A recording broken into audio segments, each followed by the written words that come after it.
sifatillahi al-iradatu ay al-masyiatu wa kullu syai'in yahsulu wa innama yahsulu bi iratillah ay masyiatillah ay bi taqdirillah ma sya'allahu kana wa ma lam yasha' lam yakun kama ja'a fi hadis Abi Dawud marfu'an ila Rasulillah allama an-nabiy sallallahu alaihi wasallam dzalika bi idai kanati.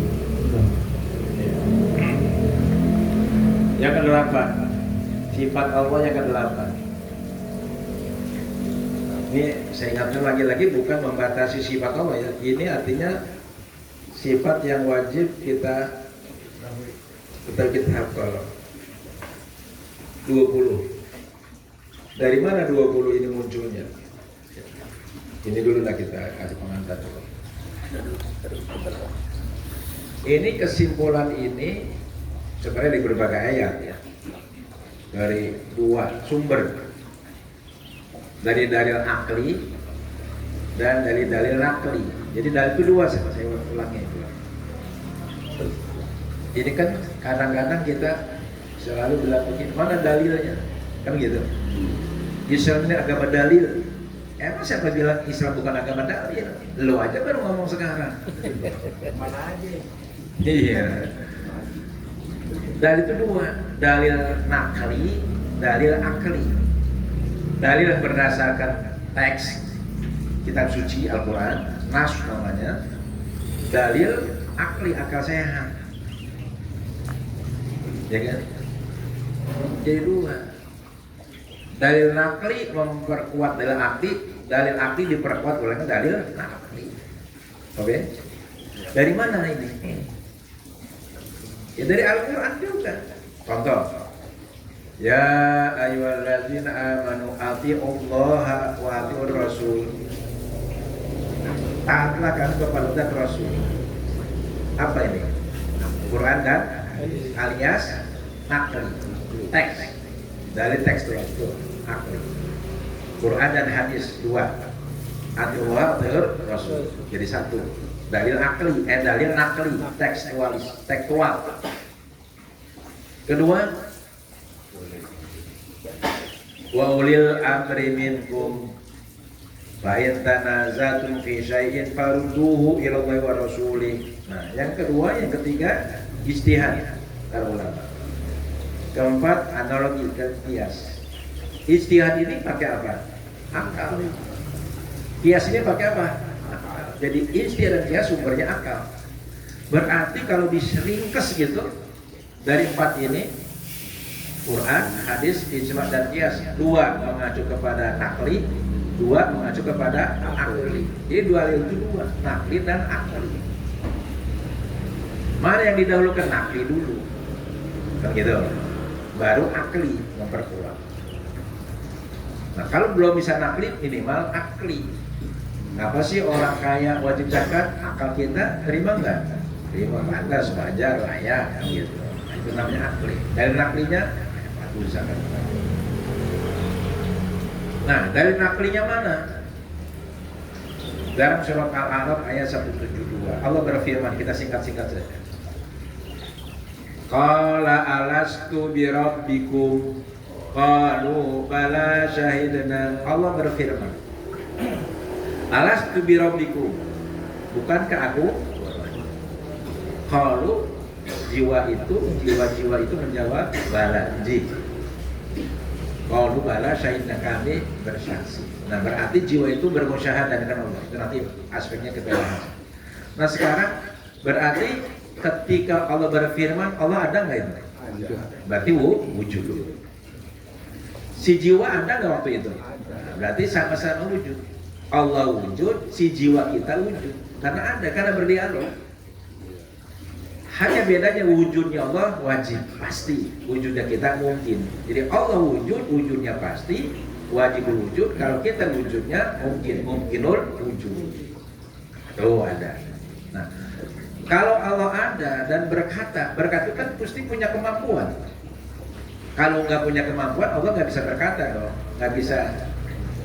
Ya, si jiwa juga kan ngejawab. Bala, Betul. Berarti punya kemampuan untuk menjawab, namanya kudroh. Berarti juga punya keinginan menjawab, namanya irodah.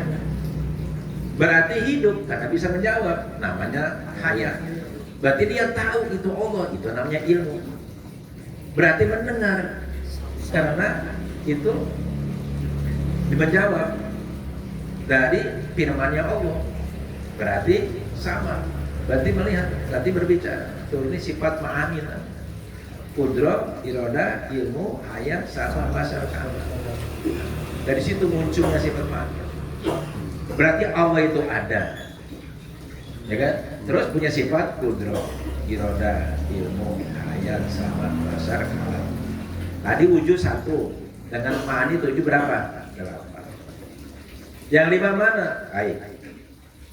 Adanya Allah itu baru apa? Sudah lama? Kekal atau tidak kekal? Tidak bakok, ya kan? Karena Allah lebih dulu. Bakok, Allah tetap selamanya ada. Terus kiamu adanya Allah dengan sendirinya. Beda. Kalau kita nggak punya sifat ini, maka disebut salbiyah.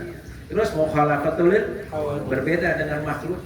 Terus satu-satunya Tuhan itu Allah yang nggak bisa menjamin. Maka muncul sifat salbiyah. Apa? Tidak bakok, mukhalafatu, dia bergenerasi mukhalafah dari dia. Namanya salbiyah. Salbiyah ini sifat yang menolak selain Tuhan. Kalau nggak punya sifat itu bukan Tuhan. Tuhan itu harus punya sifat ini. Sifat tidak bakok, dia mau binafsi, wahdaniyah, mukhalafah dan wahdaniyah. Tuhan itu nggak boleh sama dengan makhluknya. Tuhan itu harus lebih dulu, Tuhan harus kekal. Gitu. Kalau bukan kekal, bukan Tuhan namanya. Itu. Dia harus berdiri sendiri, tidak dengan sebab dan ini namanya. Jadi sifat 20 itu diambil dari hasil pemikiran para ulama-ulama yang menyimpulkan itu tentang adanya sifat wujud, tidak, bakok, 13 ditambah qauluhu qadiran 7. Nah jadi 20. Nah kita nggak punya qauluhu. Kita hanya punya kudroh, irodah, ilmu, hayat, sama mas. Ini pun pinjaman, maka nanti diambil. Dan kita punya kudroh, punya kemampuan, punya irodah, punya kemauan, ya kan, punya hayat hidup. Tapi ini pinjaman, pemberian.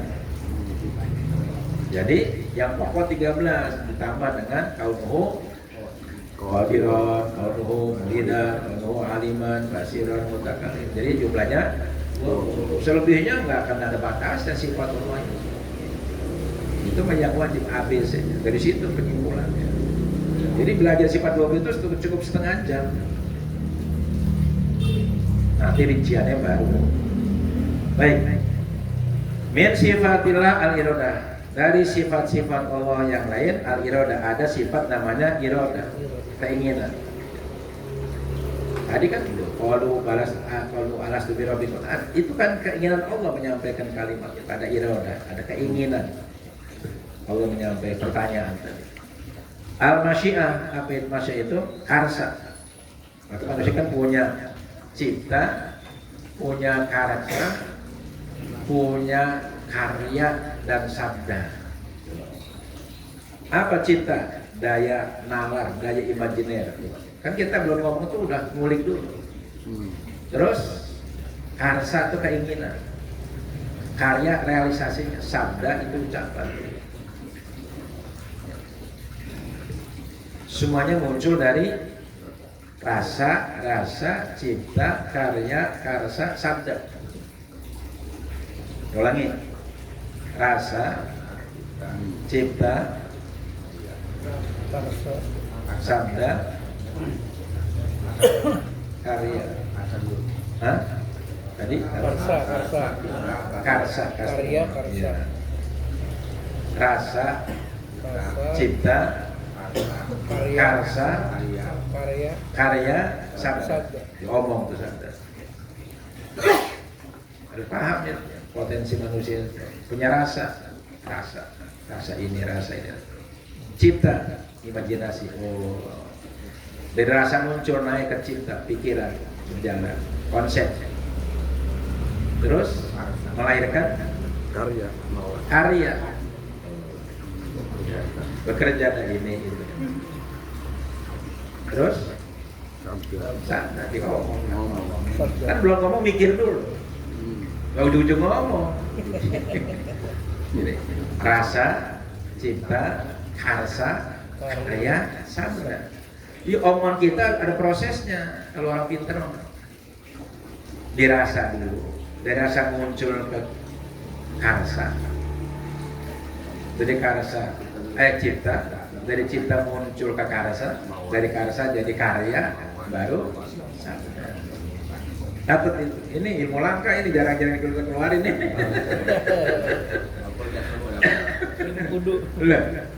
Orang kalau nggak kenal tahapan ini, pokoknya bingung nanti. Orang hidup ini bingung. Oleh. Ya, rasa, cipta, karsa, karya, sabda.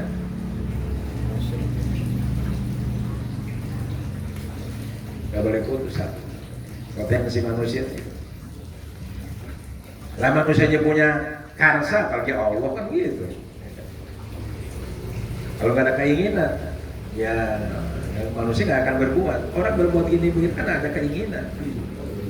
Al-masyiah namanya keinginan. Di fakulu syai'in yasulu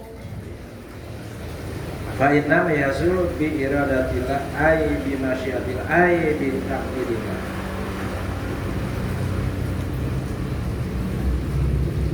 Jadi setiap sesuatu, nah ini baru kulnya kul juz'i, setiap sesuatu nggak terkecuali tanpa terkecuali. Setiap sesuatu ya sudah terjadi, ya. Kan sudah terjadi nih, pohonan, gunung-gunung, laut, terus kan udah terjadi nih. Udah terjadi belum? Udah ada, realistis terjadi. Nah, segala sesuatu yang terjadi ini, mulai dari udara, air dan seterusnya, fa'in nama yasu sesungguhnya itu terjadi di iradatillah dengan kehendak Allah. Semuanya terjadi karena iradah. Idza arada syai'an ayakulahun. Kalau secara itu iradah dulu baru kudrat, tapi secara hakiki antara iradah kudrat itu bareng. Sudah komprehensif. Kalau secara teori, iroda dulu baru kontrol. Cipta dulu, rasa dulu, baru melahirkan cipta. Dari cipta melahirkan karsa, keinginan. Dari kita melahirkan karya, perbuatan. Dari perbuatan baru ucapan. Atau sabda dulu baru karya. Ngomong dulu baru jadi kenyataan. Itu kan tahapan yang begitu.